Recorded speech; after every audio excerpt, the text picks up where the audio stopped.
On behalf of entire team of CJ Legal, I wish you all a very happy New Year 2022, and I extend my warm welcome to everyone to this CJ Legal Live Room. CJ Legal is a platform where we bring to our subscriber base the detailed analysis of quantitative analysis of GST through our newsletters and webinars.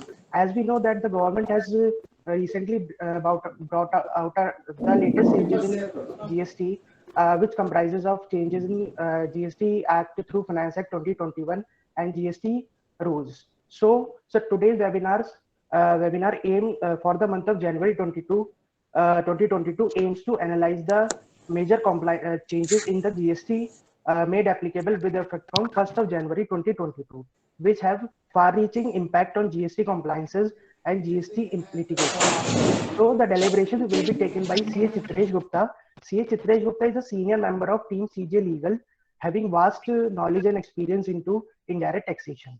The deliberation will be followed by the question answer session. So anyone wishes to ask the question in between of the session, they may type their question in the chat box provided below. So may I ask C.A. Chitresh Gupta sir to start their deliberation. Thank you, Pranjal. At the outset, I would like to thank all of you for coming and joining in such a large numbers for this meeting. And I request everybody to keep yourself mute because it disturbs the other audience also. Finally, keep yourself mute, and whenever you are required to ask anything, you can type in the chat box, and else you can unmute yourself at the time of question answer session. So I'm just going to start. I'm sharing my screen. Just allow me a minute.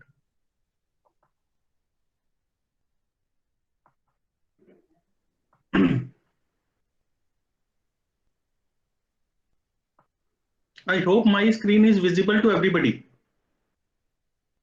Pranjal, is it visible? Yes, sir. Yes, sir. It is visible. Yeah. So the topic for today is analysis of major changes in GST made applicable with effect from 1st January 2022. So friends, as you see, there were many changes which has been made by Finance Act 2021 in the last year budget itself.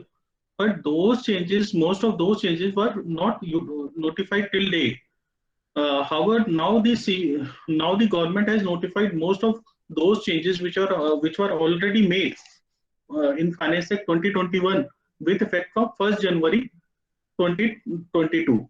So these changes are having a very far-reaching implications on the businesses. So I'll be discussing majority of the changes with you. So this will be the brief flow of my presentation. I'll be discussing the reflection of ITC in GSTI 2B, mandatory condition for availment of ITC. Then I'll be discussing the recovery of self-assessed tax without issuance of notice, then amendment relating to detention of goods and vehicle, then provision related to provision attachment, then recent order which has been issued by Supreme Court for extension of limitation period due to third wave of COVID-19. Then I'll also be discussing the other changes which are applicable from 1st Jan 2022. Now let us first start with a very important and the relevant topic as on today is reflection of ITC in GSTI 2B, mandatory condition for availment of ITC. तो sir अगर अभी आप देखेंगे अभी बहुत सारा market में confusion था कि जो क्रेडिट है वो हमें 2A के बेसिस पे लेना है या GSTI 2B के बेसिस पे लेना है या हम as per books of account credit avail कर लें और GSTI 2A और 2B is not relevant at all. तो ये काफी सारे क्वेश्चंस हमारे माइंड में आते थे. But starting from 1st January 2022 the change has been made in the GST law and the provision has been inserted which makes mandatory reflection of ITC in GSTI 2B for availment of credit by recipient. I'll be discussing these things in detail. First, if you see, prior to insertion of clause AA in section 16 subsection 2, there were only 4 conditions for availment of ITC. पहला था credit or input tax allowed only if invoice or debit note other document are in possession. Meaning thereby आपके पास invoice होनी चाहिए या debit note होनी चाहिए या और कोई tax paying document होनी चाहिए, तभी आप credit avail कर सकते हैं. His second condition was ITC is available on receipt of goods or services. अगर आपने goods और services receive नहीं करे हैं, in that case you are not eligible to avail the input tax credit. Third is supplier has paid tax to the government. अगर supplier ने tax pay नहीं करा तो definitely recipient cannot avail the input tax credit. And the fourth and the last condition was return under section 39 is filed by the recipient. So these, apart from the general section of ITC, which is section 16 subsection 1, there were only 4 conditions which deals with availment of ITC. Now, post 1st January 2022, in addition to these 4 clauses which I have just discussed, one 5th clause has also been added, and it says the details of invoice and debit note to be furnished by supplier in the statement of outward supplies, and such details have been communicated to the recipient in the manner specified under section 37.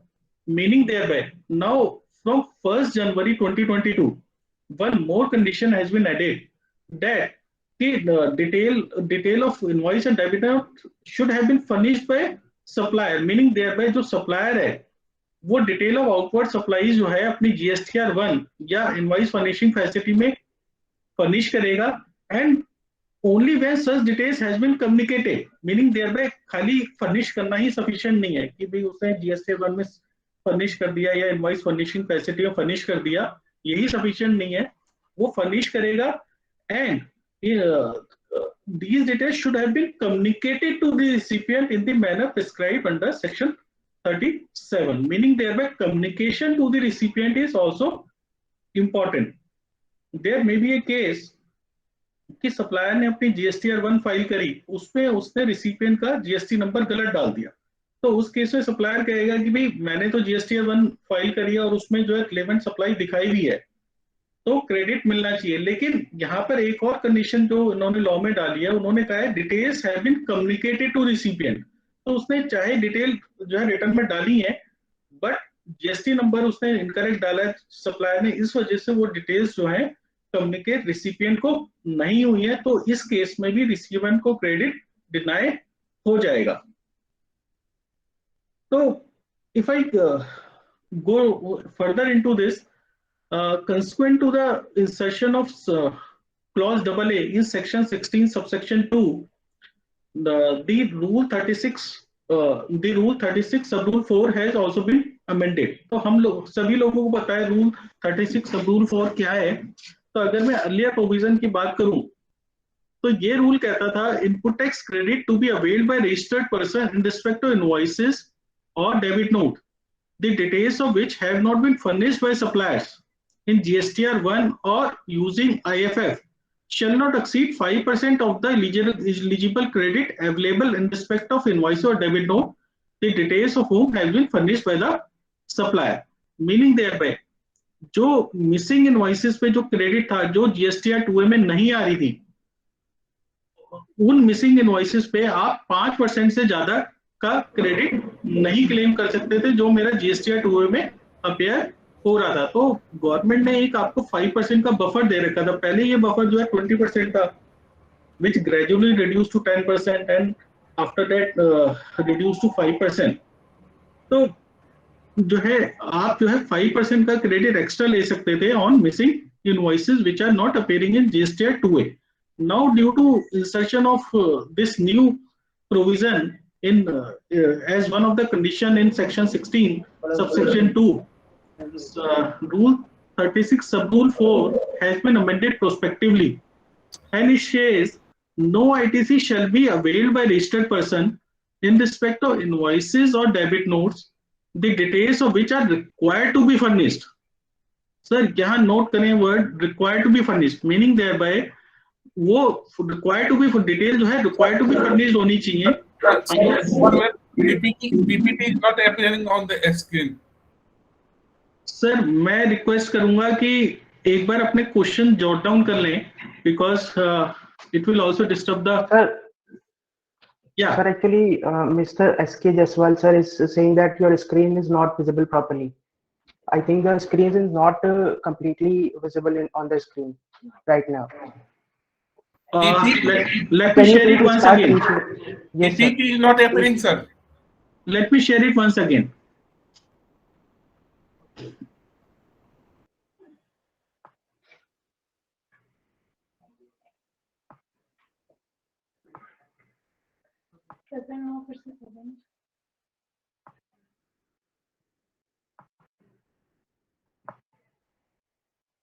Now it is visible.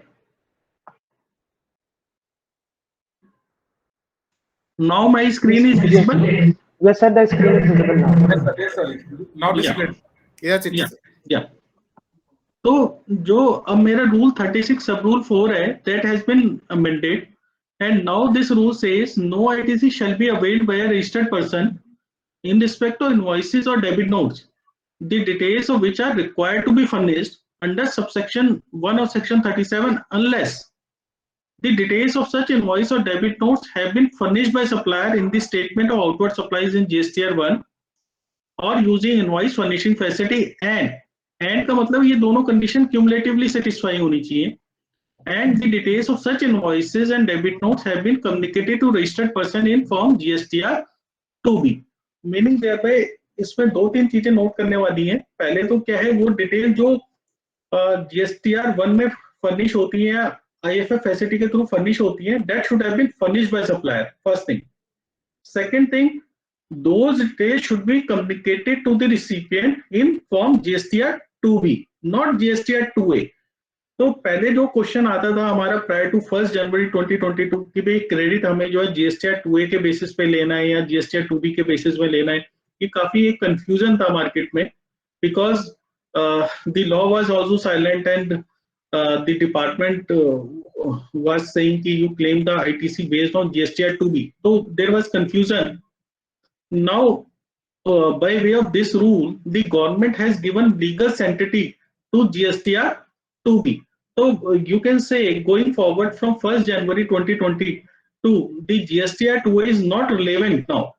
Only GSTR 2B is relevant, and you have to claim the credit as per GSTR 2B.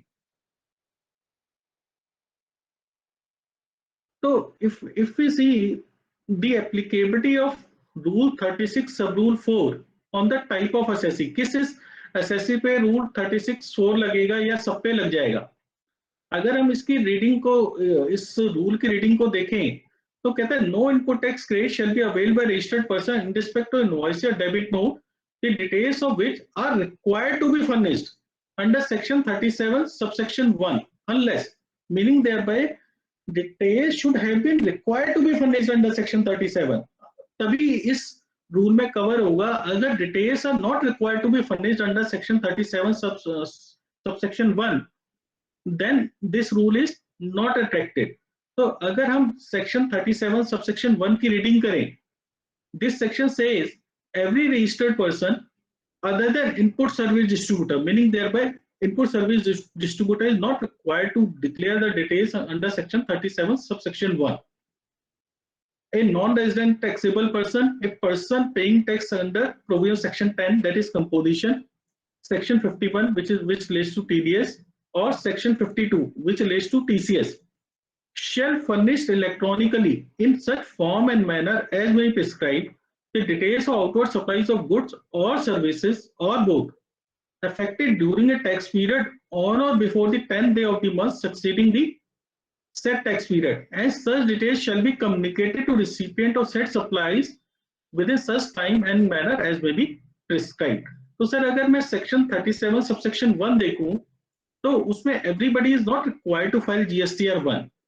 So there are specified persons who are required to file GSTR 1, like input service distributor is not required to file statement of outward supplies. Similarly, NRTP and composition taxable person and other persons. So what are the persons? Basically, what are the details which are to be filed through GSTR 1? Basically, the registered person is required to file under section 37 subsection 1 by way of GSTR 1. Let us discuss that. तो अगर मैं देखूं तो ITC can be divided in various parts for the applicability of rule 36 sub rule 4.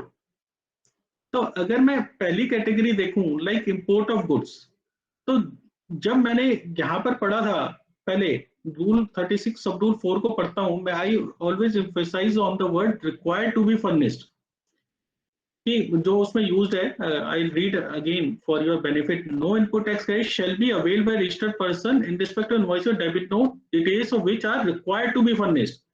तो अगर मैं import of goods का case देखूं, अगर रिसिपिएंट है वो इंपोर्ट ऑफ गुड्स पे आईटीसी ले रहा है, तो whether details of import of goods are required to be declared by supplier in GSTR 1, the answer is big no.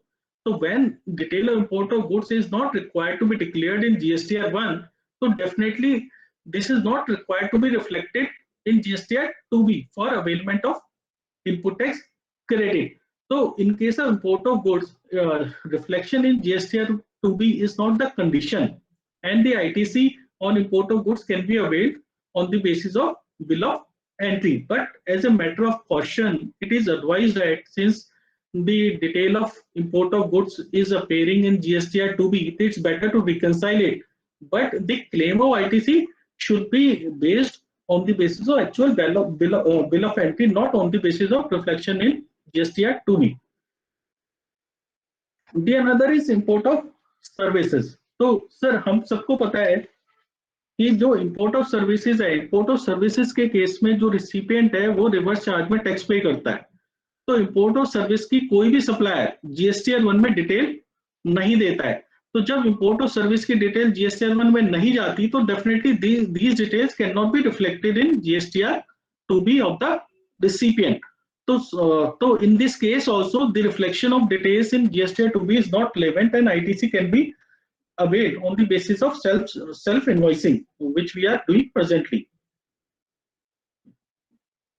The third is inward supply is liable to reverse charge from unregistered person.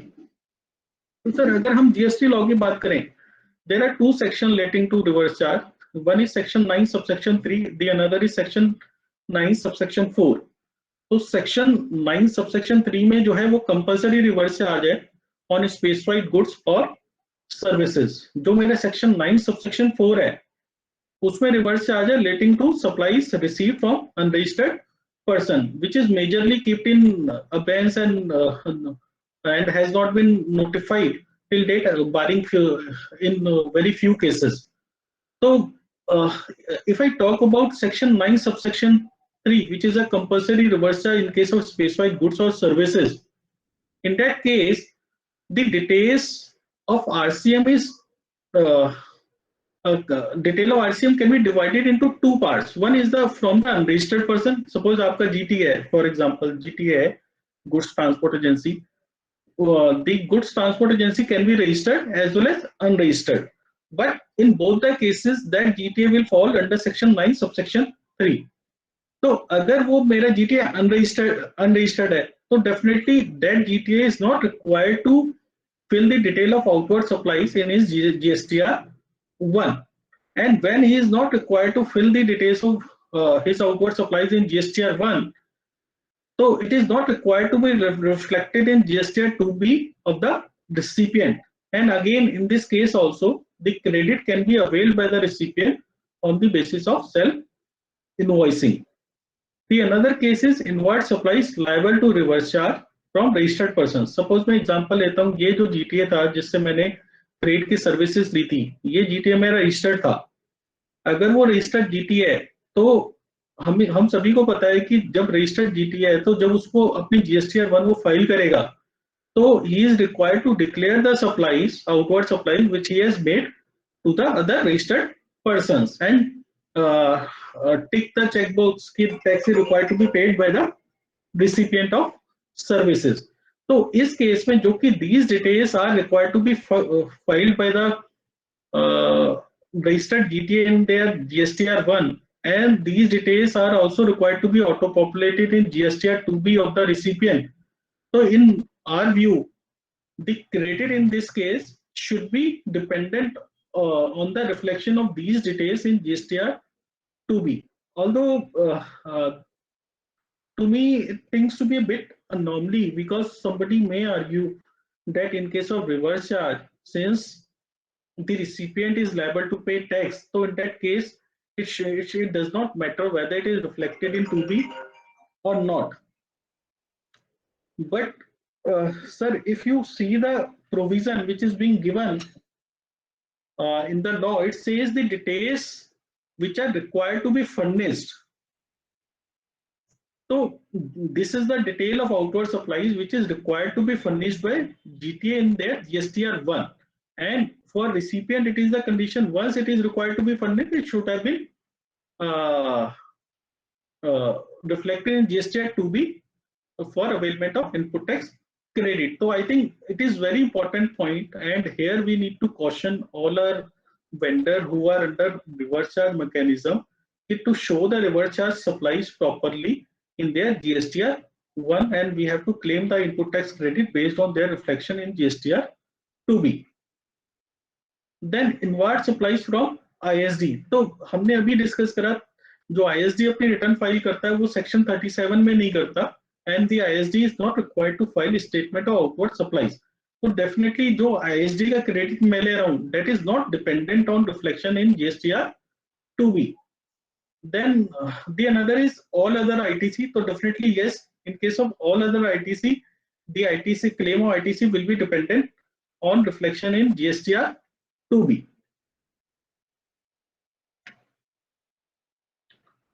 So let us take some business case studies, see how the credit availment will happen in future.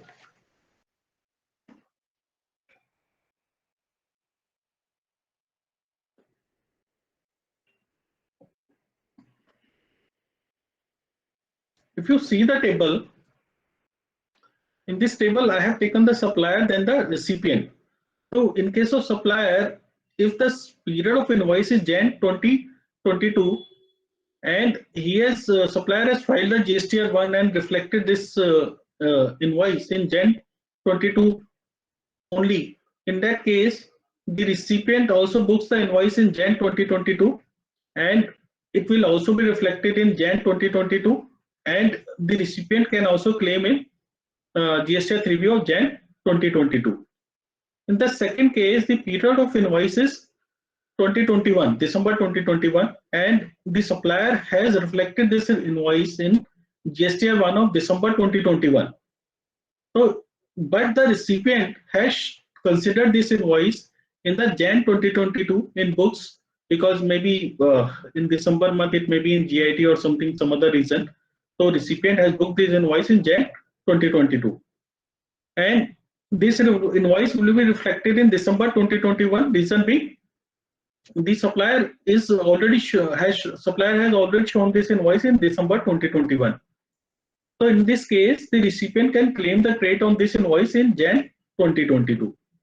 In the third case, the period of invoice is October 21, and the supplier has shown this invoice in October 21 itself, and the recipient booked this invoice in Jan 22. So recipient ने invoice मेरा late book करा in Jan 22 after the introduction of new provision. But this invoice will be appearing in GSTR 2B of October 21. So the recipient can claim the ITC in Jan 22 itself, because this invoice related to the earlier period, and earlier period the ITC has not been claimed by the recipient. In the fourth case, the period of invoice is October 21, and this invoice has been shown in Jan 22. तो इस case में recipient ने जो है वो invoice जो है books में अक्टूबर में बुक कर ली थी, लेकिन जीएसटीआर 2B में Jan 22 में आई है, तो जीएसटीआर 3B में वो Jan 22 में क्रेडिट अवेल कर सकता है. तो credit availment has been delayed. Let us take the last case, and it is very important. The period of invoice late to Feb 21, GSTR 1 has been filed.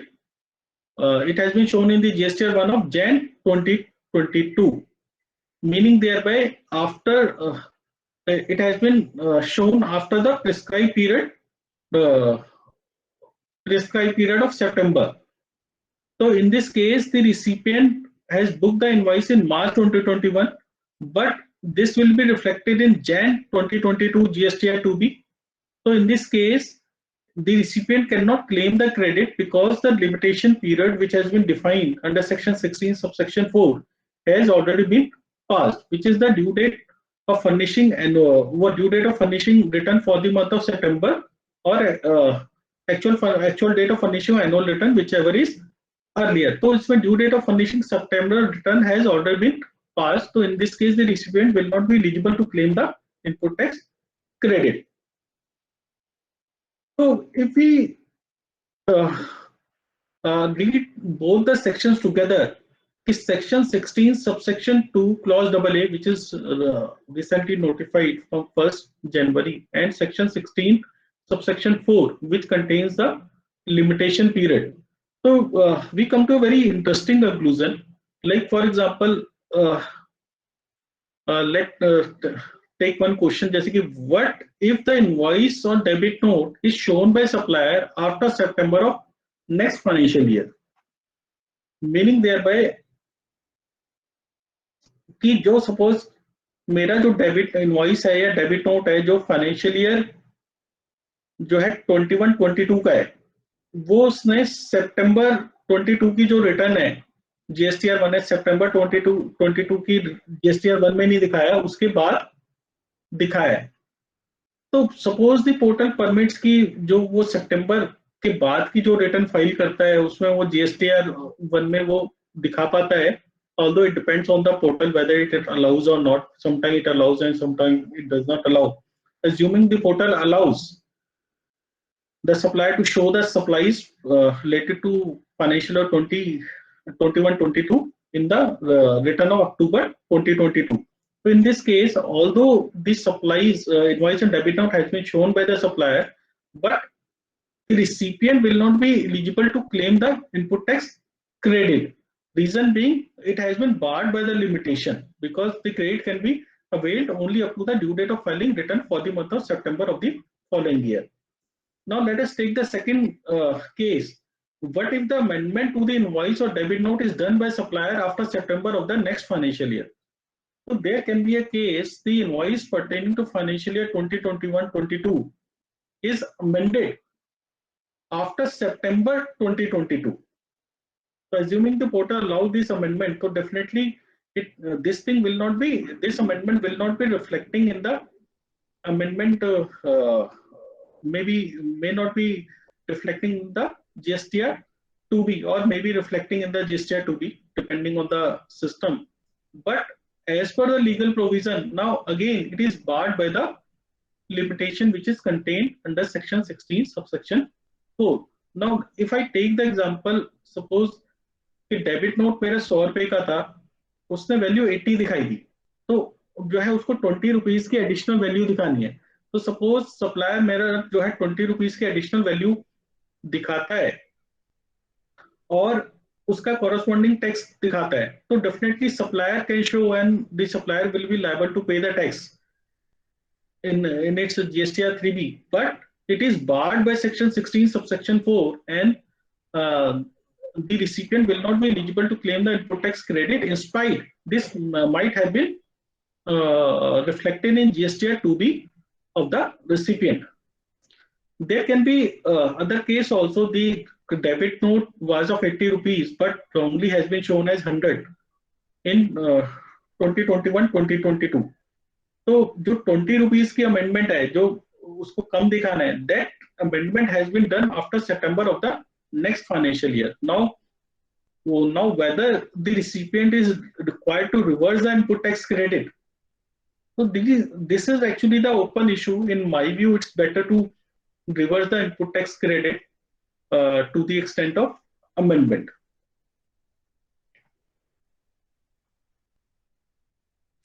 Now let us discuss the possible reasons for difference in ITC as per GSTR 2B and ITC as per books of accounts. First is goods in transit. There may be a case कि आपने कोई माल जो है दिसंबर 2021 में खरीदा, तो supplier ने invoice दिसंबर 2021 में इशू कर दिया, बट वो मटेरियल आपके पास जनवरी 2022 में आया तो definitely when you receive the material, in that case you will be eligible for IT subject to satisfaction of other conditions. Another case can be the delay in recording of invoice in books of accounts.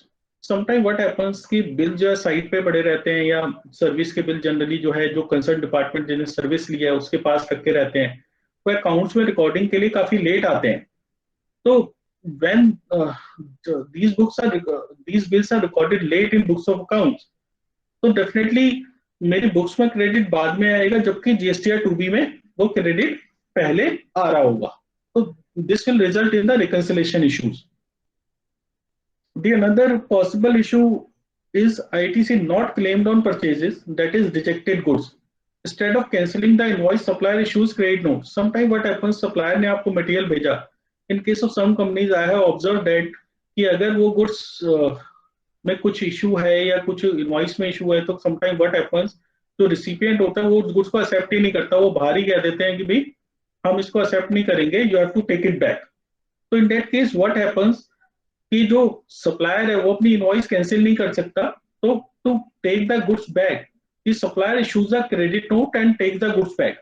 तो जो supplier है वो अपनी GSTR 1 में invoice दिखाता है as well as credit note दिखाता है, while none of these document is appearing in the books of account of the recipient. So these things also result in reconciliation issues and needs to be taken care.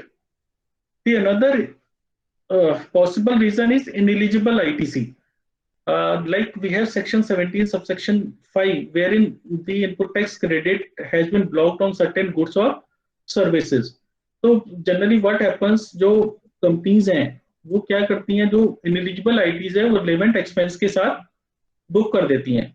Like आपको suppose staff welfare पे input tax credit नहीं मिलना, food पे नहीं मिलना, तो what they do, they pass जब one entry food expense debit to bank और टू वेंडर.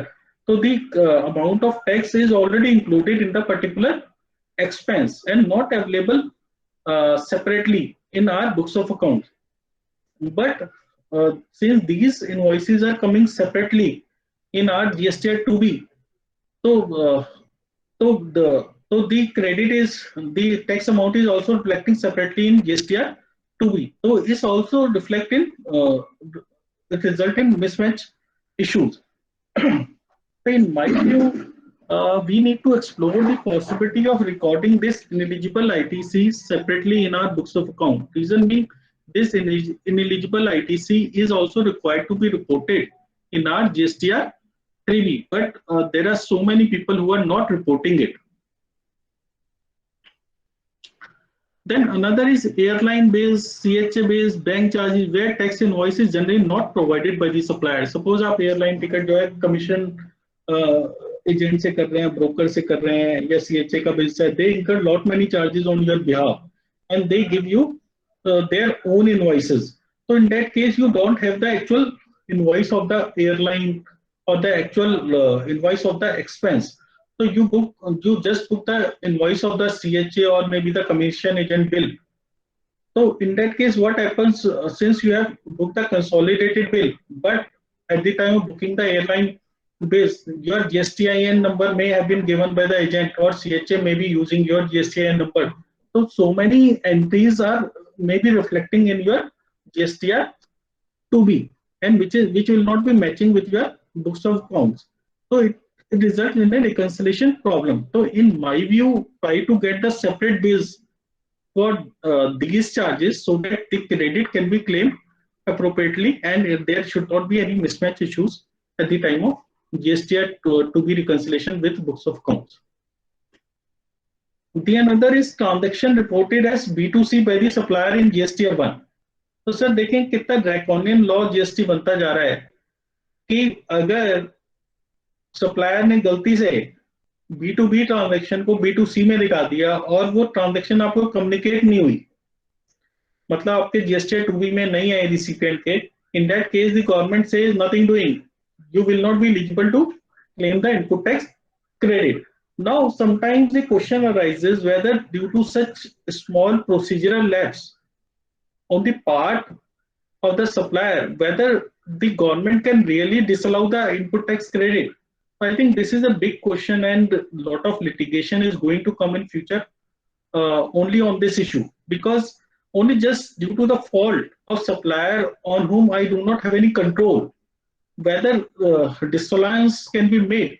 Suppose मैंने किसी supplier से 1 करोड़ की परचेज करी है और उस पर 18% टैक्स है, मतलब 18 लाख का, और उसने मेरा जीएसटी नंबर गलत दिखा दिया, या उसने मेरा जो है B2C सप्लाई दिखा दी, तो मतलब मुझे 18 लाख का क्रेडिट नहीं मिलेगा. तो whether it is possible. So I think these kind of cases are going to come in various high courts and Supreme Court and future, and it's to be decided by the courts. But as of now, it is a very harsh law, because due to slight mistake of the supplier, the recipient is going to lose the input tax credit. Then there can be the case of wrong place of supply mentioned by supplier, then another wrong GST shown by supplier, then invoice shown by supplier after period prescribed under section 16 subsection 4, मतलब limitation period के बाद उसने दिखाई, तो definitely उसके बाद you will not be eligible to claim input tax credit. Then another is credit note reflecting in books but not in GSTR 2B, मतलब कि आपकी बुक्स में क्रेडिट नोट आ रहा है, GSTR 2B में नहीं आ रहा. तो these kind of issues will be coming in the reconciliation.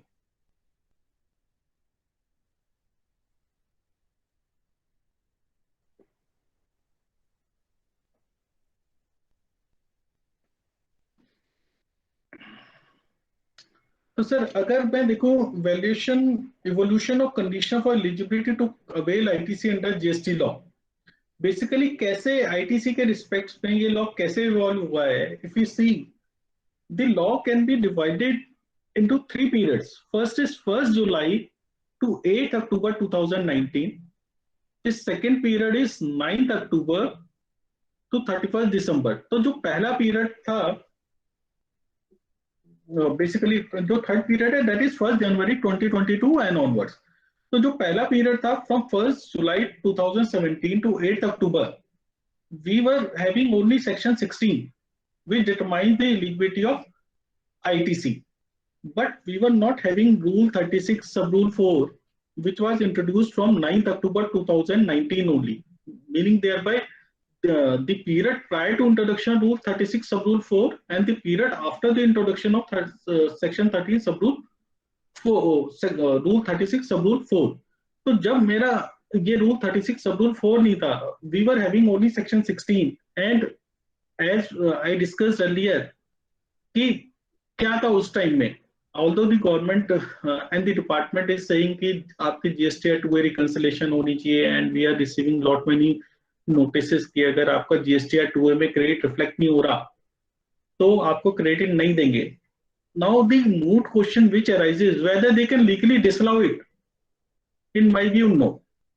Reason being, if you see this period from 1 July 2017 to 8 October 2019, the rule 36 sub rule 4 was not there. First thing. Second thing, जो मेरा complete mechanism था, जो जब GST recent आया था तो government ने एक सेल मैचिंग प्रिंसिपल लाए थे कि भाई सप्लायर GSTR 1 फाइल करेगा, जो है रिसिपिएंट GSTR 2 फाइल करेगा, और उसकी बेसिस पे GSTR 3 ऑटो पॉपुलेट होगी और वो फाइल होगी. तो complete matching concept was there कि जब वो GSTR 1 फाइल करेगा सप्लायर, डिटेल्स जो है आईटीसी की उसको रिफ्लेक्ट होंगे रिसिपिएंट को. Recipient can add, modify, reject those details, and based on that he will confirm the ITC. So these complete system of matching has not been implemented due to technical glitches on the GST portal. So considering these, the relevant sections which were relevant for implementation of this system, section 42 and 43 was also kept in abeyance.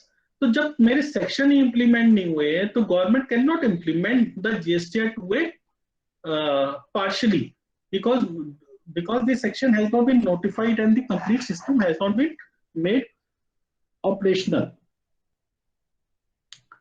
Second thing कि जब कि मेरा 9 October 2019 से मेरा rule 36 सब rule 4 आया, तो again it was a question कि भी वो तो पहले वाला लॉजिक तो है कि rule 4243 was kept, section 4243 was kept in abeyance and full matching offset has not been made applicable. Again, after the introduction of rule 36 sub rule 4 also, the validity has been challenged in various high courts कि ये जो rule है, this rule does not have any legal sanctity and it is ought to violate the act because there is no legal provision for introduction of rule 36 sub rule 4. And again, if you see rule 36 sub rule 4, it also allows the ITC on missing invoices. So like pehle it was 20%, then it gradually reduced to 10%, then 5%, meaning thereby it is again in contravention of the section 16 because it is allowing the credit on the missing invoices. So what is the legal basis of this rule 36 sub rule 4 is really in doubt. So now we have the period after 1st January 2022 and onwards. Now, with effect from 1st January 2022, the new clause in section 16 subsection 2 clause AA has been inserted, which provided the legal sanctity to GSTR 2B and says that unless the details of supplies which are required to be furnished and reflected in GSTR 2B, the recipient should not be eligible to claim the input tax credit. Now this clause has been made part of the law itself. So meaning thereby, when this clause has been made part of the law with effect from 1st January 2022 and that too prospectively, so meaning thereby before this period up to 31st December 2021, there was this clause was not there. So it means the credit was allowed whether it is reflected in GSTR 2A or 2B. Otherwise, what is the need for the government to introduce this clause in the GST law? तो अगर ये पहले से ही law में था तो इसको introduce करने की जरूरत ही नहीं थी. तो गवर्नमेंट को भी ये लगा कि कहीं ना कहीं हम गलत कर रहे हैं और ये लीगल नहीं है. तो it's better to make it a legal provision so that हमारे को प्रॉब्लम में फ्यूचर में प्रॉब्लम ना आए. तो इसलिए उन्होंने on the safer side they have introduce this clause and made to be mandatory. तो इन आवर व्यू, अगर आपका कोई भी क्रेडिट है from 1st July 2017 to 31st December 2021, तो there is a very good case कि this credit can be claimed whether it is matched with GSTR 2A or GSTR 2B or not. We have a good case and it is subject to satisfaction of other conditions or eligibility of input tax credit. Although definitely the lower authorities are not going to agree with this view and we need to take this view forward with the High Court and other higher forums. But we have a good case and I expect in the near future lot many judgments are going to come on this issue itself. Now, जब भी कोई change आता है, definitely there are certain transition issues. So law has been changed from 1st January 2022. So what are the transition issues? तो पहला transition issues जो arise होता है, whether amended ITC provision is applicable on the return for the month of December 2021. Meaning thereby कि जो दिसंबर 2021 की return है वो जो है मेरी 20 जनवरी 2022 को जानी है. जब मेरा मैंडेट प्रोविजन 1 जनवरी से एप्लीकेबल हो गया तो जो दिसंबर मंथ का मुझे आईटीसी जो लेना है जीएसटी 3B में जाए जो जनवरी में जाएगी तो उस पर ये प्रोविजन एप्लीकेबल होगा या नहीं होगा. तो sir in my view this provision is applicable prospectively from 1st Jan 2022 and it should be applicable for the Jan return filed in February and not for the December return filed in January. The second issue is ITC not availed in earlier months as invoice not reflected in GSTR 2A or 2B. तो sir अगर हम देखें हम total period जो हमारा financial year 21-22 का है दो पार्ट्स में डिवाइड करते हैं. एक मेरा period of 9 months from 1st April 2021 to 31st December 2021. Second जो पीरियड हो गया वो मेरा 1st January 2022 हो गया to 31st March 2022. Now the question which is coming in everybody's mind is that कि ये जो मेरा 9 महीने का क्रेडिट है अप टू 31 दिसंबर 2021, उसमें से कुछ क्रेडिट ऐसा था जो मेरी बुक्स में आ रहा था, लेकिन मेरा जीएसटी 2A और या जीएसटी 2B में रिफ्लेक्ट नहीं हो रहा था। तो इस वजह से मैंने उसको अवेल नहीं करा। तो अब मेरा 1 जनवरी 2022 से regime चेंज हो गई and credit will be available only when it is reflected in 2B। तो अब मैं क्या करूं, जो क्रेडिट नहीं आ रहा था वो मैं अभी लूं, या वो लैप्स हो जाएगा, या मैं 5% ले लूं, या मैं लेके रिवर्स कर दूं। तो there are so many option which are available and there is a lot of ambiguity कि what is needs to be done in these cases. So let us analyze the provision.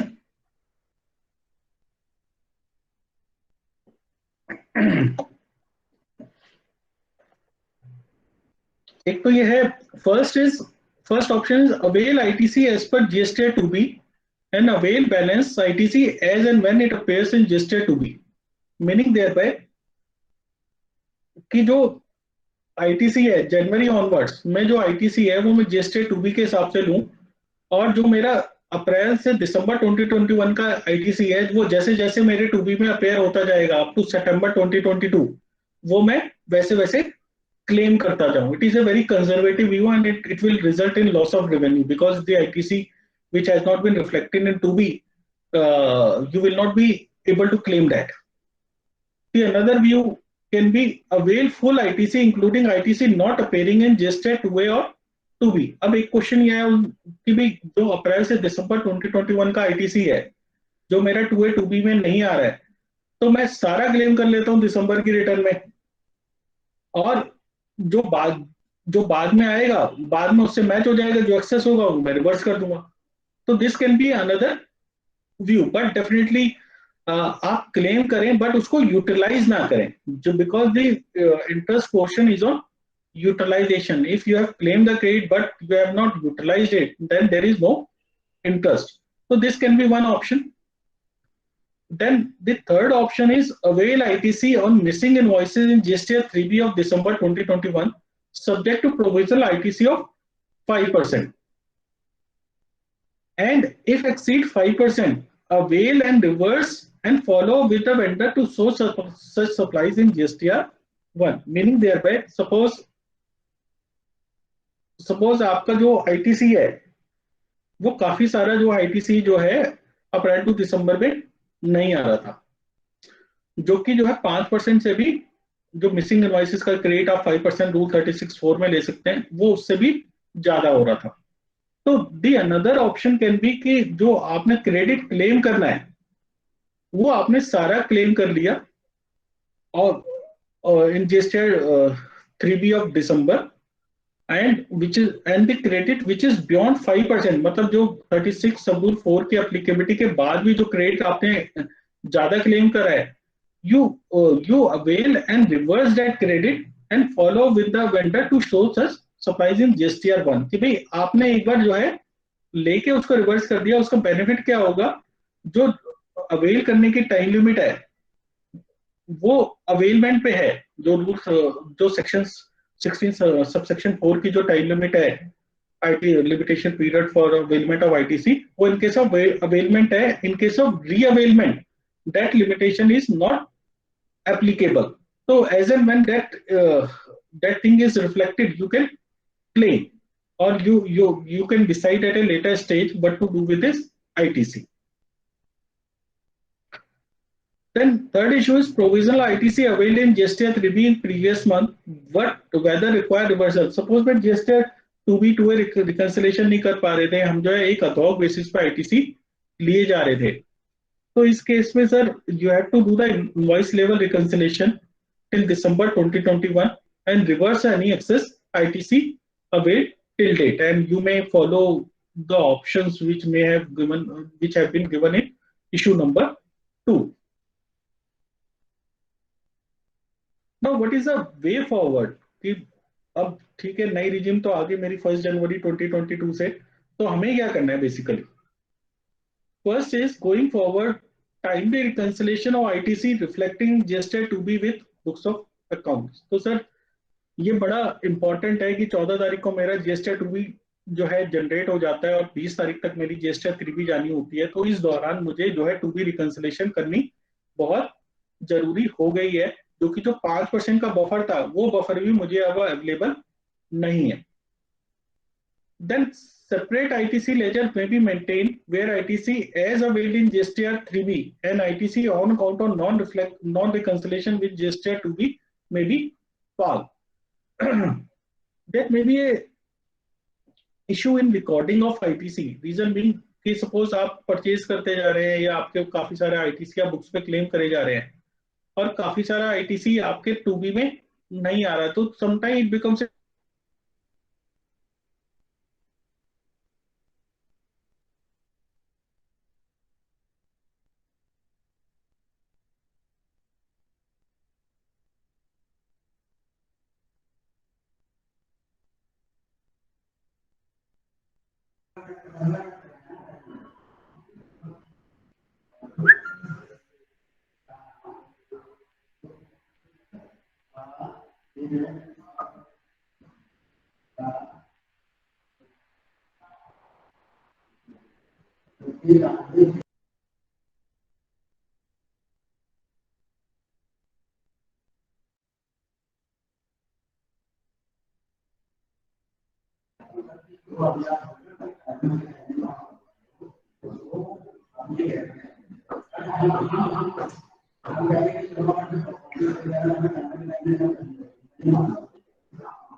ये आवाज तो break हो गई, काफी देर हो गई, वही से अच्छा दोबारा होगा ये. Yeah, dear all, there is some internet connectivity issue on in our office. So kindly request everyone. I request कितनी everyone देर ये to हो रहा wait है for some meeting? time.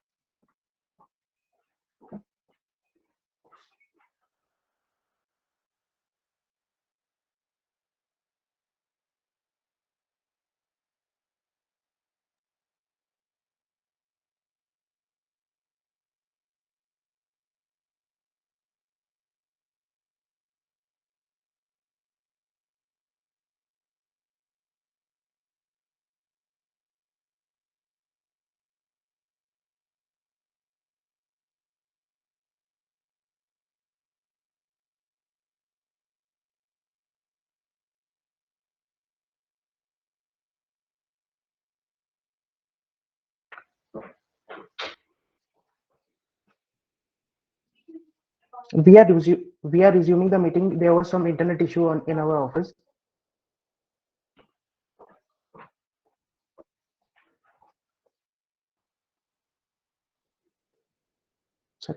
Sir, your voice is not coming. अब मेरी voice आ रही है? Yes, sir. Yes, it's audible now. I am sorry, I think there is some networking issue. So I'm just sharing my presentation again.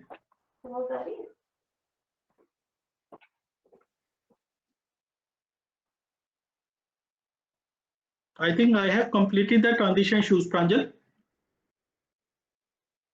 Yes, sir. So I think let's start with the way forward, ways and means to avoid the loss of. Yes, yes. Then first is a timely reconciliation of ITC reflecting in GSTR 2B with the books of accounts. क्योंकि पहले जो था, पहले भी हम reconcile करते थे, but हमारे पास 5% का buffer था. Now the reconciliation has to be very timely and rigorously. Then the second is the separate ITC ledgers may be maintained where ITC as availed in GSTR 3B and ITC on account of non-reconciliation with GSTR 2B may be passed. Sometimes what happens कि reconciliation issues आते हैं, जैसे कि मैंने काफी clients के cases में देखा, जो बुक्स में आईटीसी हम बुक करते हैं वो हम based on purchase invoice, service invoice के बेसिस पे हम बुक करे जाते हैं, तो वो आईटीसी अकाउंट में जाता रहता है. बट 2B में सपोज वो आ नहीं रहा, तो at the end of the day both these things are not reconciled. So what we can do, we can open one control account where the items which are not reconciled with 2B may be parked in some separate ledger and maybe again claimed as ITC when these are reconciled. Then there can be the regular follow-up with the vendor in case of non-reflection ITC in GSTR 2B. Then communication to vendors for furnishing invoice furnishing facility. तो हमें पता है sir कि जो QRMP में हमारे supplier हैं, they are required to furnish the GSTR 1 on quarterly basis, but they have the option to furnish the details of outward supplies monthly in invoice furnishing facility. So we can see ki who all are the vendors who are under QRMP scheme, and they should be encouraged to file the invoices through invoice furnishing facility so that timely credit can be claimed. Then the stringent agreement with the vendors to show their outward supplies on timely basis. तो हमें vendor को जो है follow up करना पड़ेगा, उनके साथ agreement थोड़े स्ट्रिंजेंट करने पड़ेंगे कि भाई आपको जो है प्रॉपर्ली रिटर्न फाइल करनी है और GSTR 1 में दिखानी है. One way can be we can have the undertaking from the vendors here if the concerned supply is not appearing in our GSTR 2B and you have not paid the tax. In that case, the liability will be recovered from you, and we should not be liable in such cases. So this kind of undertaking can be obtained from the vendor. Then the non-payment to vendor clause can also be inserted in the agreement. In case the invoice is not reflected in GSTR 2B, then in that case your vendor payment is going to be on hold and will not be released and will be deducted. So these kind of stringent clauses can be put in the vendor agreement or POs. Now let us come to the recovery of self-assessed tax without issuance of notice. This is another major amendment which has been made effective from 1st January. Sir मेरा section 17(5) subsection 12 कहता है notwithstanding anything contained in section 73 or 74 which is related to issuance of show cause notice and adjudication, where any amount of self-assessed tax in accordance with a return furnished under section 39 मतलब GSTR 3B remains unpaid either wholly or partly, or any amount of interest payable on such tax remains unpaid, the same shall be recovered under the provision of section 79. Meaning thereby 79 जो है वो मेरा recovery proceeding से है कि भाई they can go for my bank attachment, department can go to my debtor and ask them to pay directly to the department, they can attach my property, etc., etc. So under section 75 subsection 12, the government has the power in case of self-assessed tax to recover the tax directly from the taxpayer without issuance of show cause notice. So now in this subsection they have inserted new clause which has been a new explanation which has been made applicable from 1st January 2022, and it says for the purpose of this subsection the expression self-assessed tax shall include the tax payable in respect of details of outward supplies furnished under section 37 but not included in return furnished under section 39. Meaning thereby अगर आपने कोई supply GSTR 1 में दिखाई है और वो supply आपने GSTR 3B में नहीं दिखाई, तो in that case it will be treated as self assessed tax. Meaning thereby suppose आपने जीएसटीआर 1 में 100 रुपीज की सप्लाई दिखाई और जीएसटीआर 3B में आपने 80 रुपीज की सप्लाई दिखाई, तो गवर्नमेंट ये कह रही है जो ये डिफरेंस है 20 रुपीज का, it will be treated as self assessed tax and you will be liable to pay the tax without issuance of show cause notice. So sir, this type of draconian provision has been inserted in GST law.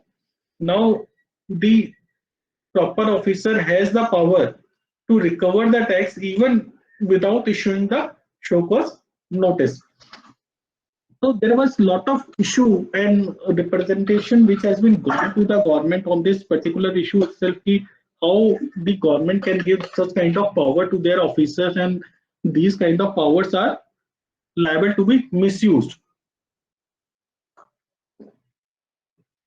The government in consideration of representations has issued certain guidelines and उन्होंने कहा कि yes there can be a error difference between GSTR 1 and GSTR 3B due to typographical error or the supplies in GSTR 1 earlier period has been declared, but it was already reported in GSTR 3B of the earlier period. So there can be difference due to various other reasons, various other genuine reasons. So उस case में जो है there has to be some communication from the department, यानी कि उसमें straight away recovery नहीं होनी चाहिए. There has to be communication from the department, and if that communication is not replied within the reasonable time, then only recovery provision should be resorted to.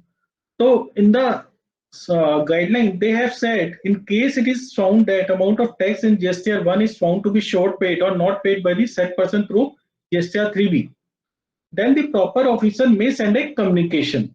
So it is not a notice, it is a communication, but that communication should contain the date to the registered person to pay the amount short paid or not paid and to explain the reason for such short payment within the reasonable time.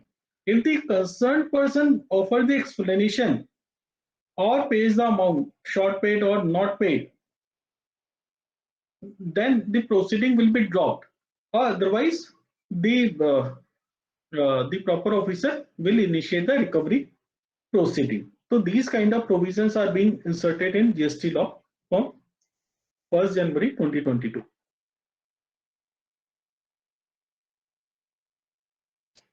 Now let us come to the amendment in provision relating to detention of goods or vehicle. It is basically related to e-way bill. So in case of e-way bill, the payment of only increased penalty for release of goods on account of detention and seizure, meaning thereby पहले क्या होता था, आपको tax देना पड़ता था और penalty देनी पड़ती थी both. Now they have said that you are not required to pay the tax, you are only required to pay the penalty. So let us see the earlier amended provision. In the table, first there are two scenarios. First is where the owner come forward for payment of penalty. Meaning देर पे आपकी कोई गाड़ी जा रही थी, उसमें e-way bill expire हो गया था या उसमें कोई और इशू था, पर्टिकुलर मैच नहीं हो रहे थे इनवॉइस से, और आपका माल रास्ते में पकड़ लिया गया. तो अब क्या क्या ऑप्शंस अवेलेबल हैं? तो उसमें दो scenario, where the owner come forward for payment of penalty, first scenario. The second scenario is where owner does not come forward for payment of penalty. तो let's take first scenario where the owner come forward for payment of penalty. इसमें क्या था, पहले हमें जो supplier है उसे क्या पे करना पड़ता था, tax payable along with 100% of tax as penalty, meaning thereby उसको जो गुड्स जा रहे हैं उस पे जितना टैक्स बनता है वो देना है, plus 100% of tax as penalty देना है in case of taxable goods. Now this has been amended to penalty, meaning thereby now that person is required to pay 200% of tax payable as penalty, meaning thereby the word tax has been replaced with penalty. तो अब उसे tax नहीं देना, penalty देना है. Similarly, where there is no change in case of exempted goods, so I am not going into that. Now let us come to second scenario where owner of goods does not come forward for payment of penalty. इसमें जो पहले था उसको पे करना पड़ता था tax payable along with 50% of value of goods as penalty. तो पहले टैक्स पेबल देना है प्लस पेनल्टी देनी है. अब क्या हो गया, उसको खाली पेनल्टी देनी है which will be higher of 50% of value of goods or 200% of tax payable, whichever is higher. So sir, what is the logic of this change? So they have made the provision even more harsh. Reason being, if you see, पहले जब आपको tax पे करना होता था इन इवेबल cases और 100% penalty पे करनी होती थी, तो जो टैक्स पेबल है that can be paid through input tax credit also. But now the word tax payable has been replaced with penalty. Now in case of penalty, the penalty cannot be paid through utilization of input tax credit. So it will result in a more outflow in the hands of the business. Now the another change is time limit provided for issuance of notice and order under section 129. तो पहले जब आपका goods पकड़ा जाता था रास्ते में, तो जो प्रॉपर ऑफिसर है उसके पास कोई टाइम लिमिट नहीं थी कि उसको कितने दिन में नोटिस देना है और कितने दिन में नोटिस देने के बाद ऑर्डर देना है. तो there has been lot of delays कि भी जो उसने नोटिस ही नहीं दिया, गुड्स पकड़ के वो बैठा रहा, फिर उसने जो है ऑर्डर पास करने में काफी टाइम लगा दिया. तो now this provision has been amended and now they have given the time period for issuance of notice as well as service of order. तो सेक्शन 129 सबसेक्शन 3 कहता है the proper officer detaining or seizing goods or conveyance shall issue a notice within 7 days of such detention or seizure, यानी 7 दिन के अंदर अंदर उसे जो है नोटिस देना है, specifying the penalty payable and thereafter pass an order within a period of 7 days from the date of service of such notice, meaning there was 7 दिन के अंदर अंदर उसे नोटिस देना है और within 7 days from the date of service of such notice उसे order pass करना है. So this is the time limit which has been prescribed now. The another is section 67 subsection 6 has been dealing from section 129. Now section 129 has been made independent section whereby goods conveyance seized during transit can be released through 3 options. तो अब मुझे जो है section 67 subsection 6 में जाने की जरूरत नहीं है for getting the provisional release of the goods. So section 129 is an independent section and it has the option to get the goods released on furnishing of equivalent amount of security, which is the third option. Now suppose पहले जो proper officer ने आपको notice दिया detention का with in 7 days, फिर उसने जो है विद इन 7 days आपको ऑर्डर दे दिया कि भाई जो है गुड्स डिटेन करे जाते हैं and you are liable to pay so and so penalty. Now the question arises कि आपने फिर भी वो पैसा जमा नहीं कराया पेनल्टी का, तो उस केस में उसके पास क्या ऑप्शन है? तो सर उसके पास ऑप्शन है टू सेल और dispose of the goods upon non payment of penalty for detention. तो जो पहले प्रोविजन था वो कंटेन करता था इन सेक्शन 129 सबसेक्शन 6 में, जो कहता था where the person transporting any goods और the owner of the goods fails to pay the amount of tax and penalty within 14 days of such detention or seizure, further proceedings shall be initiated in accordance with provision of section 130. Section 130 deals with confiscation of the goods. So meaning thereby उसने अगर 14 दिन के अंदर पे नहीं करा तो वो सेक्शन 130 में जाता था कन्फिस्केशन प्रोसीडिंग्स को स्टार्ट करने के लिए, और जो 14 डेज का पीरियड है वो और भी कम था इन केस ऑफ पेरिशेबल गुड्स, तो उसमें वो पीरियड को रिड्यूस भी कर सकता था. Now this provision has been amended post 1st January 2022. इसमें ये कहता है where the person transporting any goods or the owner of such goods fails to pay the amount of penalty within 15 days, meaning there were पहले 14 days था और अब 15 days का हो गया, within 15 days from the date of receipt of copy of the order passed, goods or conveyance so detained or seized shall be liable to be goods or conveyance so detained or seized shall be liable to be sold or disposed of otherwise in such manner and within such time as may be prescribed to recover the penalty. Meaning thereby पहले क्या होता था, पहले 14 दिन के अंदर अगर वो पे नहीं करता था तो उसको सेक्शन 130 मैंडेटरीली इन्वोक करना पड़ता था कन्फिस्केशन का, which is again going to take lot of time. Now the government has made section 129 subsection 6 as a complete code in itself and it says अगर उन्हें 15 दिन के अंदर अंदर ऑर्डर के पेमेंट नहीं करी तो in that case the department has the power to sell or dispose of such goods to recover the amount of penalty. Further, the conveyance shall be released on payment by transporter of penalty under subsection 3 or 1 lakh rupees whichever is less. Meaning thereby अगर transporter को अपना truck भी छुड़वाना है तो उसको 1 लाख रुपए देने पड़ेंगे या पेनल्टी देनी पड़ेगी, तो उसका कन्वेंस भी अदरवाइज वो नहीं छोड़ेंगे. So this I have already covered. This is very important. Filing of appeal against detention order upon payment of 25% penalty. तो सर सेक्शन मेरा 107 है जो डील करता है appeal to first appellate authority.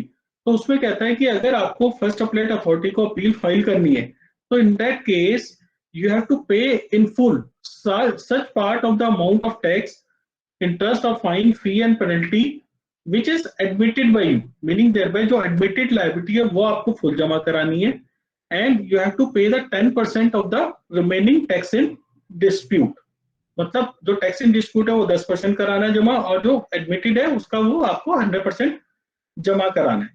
Now one provision has been inserted in this section and it says in eviable cases no appeal shall be filed against an order unless a sum equal to 25% of penalty has been paid by applicant. Meaning thereby in case of eviable cases the taxpayer has to pay 25% of penalty as pre-deposit for filing appeal. Now there is a very interesting proposition which has been coming out nowadays. Now, first of all, we know the department is required to issue the notice within 7 days. And after 7 days of issue of notice, the department required to pass the order. And after within 15 days, after passing of 15 days from the date of passing an order, the department has the right to sell the goods. Meaning thereby, after passing an order and before expiry of 15 days, if the taxpayer files an appeal against that order of detention, then he can obtain the stay of the remaining demand. Meaning thereby, now the SSC has the following option with respect to detained goods or conveyance. Option 1, पहला उसके पास option है वो 200% के penalty पे करते of the tax payable with in 22 days of the receipt और notice of the detention. मतलब कि जो उसका ऑर्डर आया ऑर्डर के 15 दिन के अंदर अंदर वो जो है पेनल्टी पे कर दे, गुड्स को रिलीज करा ले, then file the appeal within 3 months of the receipt और detention order. The second option in my view is that the file appeal within 15 days of the receipt or order of detention by paying 25% pre-deposit and get the goods release. Meaning thereby, तो इस case में उसको within 15 days of the order of detention appeal करनी पड़ेगी and he need to file the document and the letter with the department that we have filed the appeal against your order of detention and deposit the 25% as pre-deposit. And as per section 107, once the appeal has been filed, the recovery for the remaining amount is deemed to be stayed. So you are required to stay the recovery in the said case. So you can avail the second option also. Now let us come to the provisional attachment by commission. It is also very important. Earlier, there is a lot of enhancement in the scope of provisional attachment earlier, where during the pendency of any proceeding, meaning proceeding has to be pending under section 62, 63, 64, 67, 60, 73, 74. Only then provision attachment can be ordered by the commissioner, and that proceeding should be pending belonging to the taxable person. Now, what is the change? Now, post 1st January 2022, the word during the pendency has been replaced with after initiation of proceeding. So, sir, during the pendency, say the word है after initiation of any proceeding is a very wider impact and enlarges the scope of this section. And earlier there were specified sections which has been mentioned. Now they have mentioned the chapters: assessment, inspection, search and seizure, and demand and recovery. So it again increases the scope of provision attachment. Now in the amended provision, the property of not only taxable person can be attached, but also of the other person, like the person who is the beneficiary of transaction, his property can be attached, or the CA who has connivance with the taxable person or some other person who is colluded with the taxpayer. In that case, the property of that person can also be attached. Now let us come to the Supreme Court order extending limitation.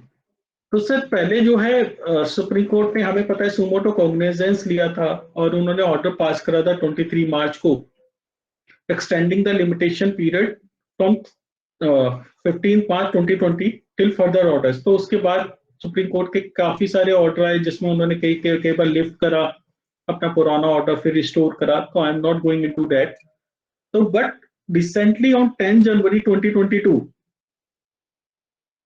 the Supreme Court has issued another order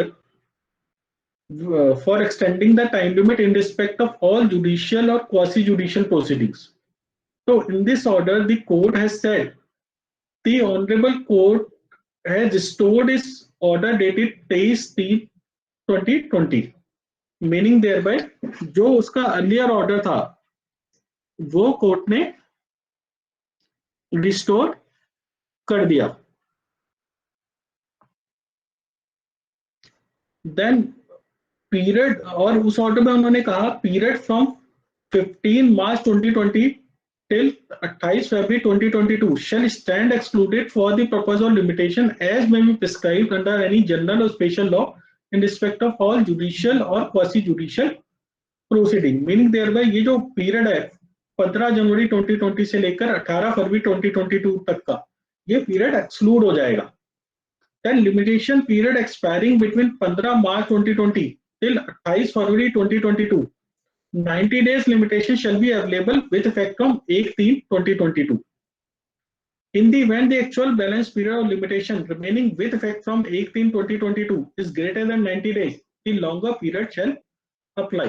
So sir, we need to see the applicability of this judgment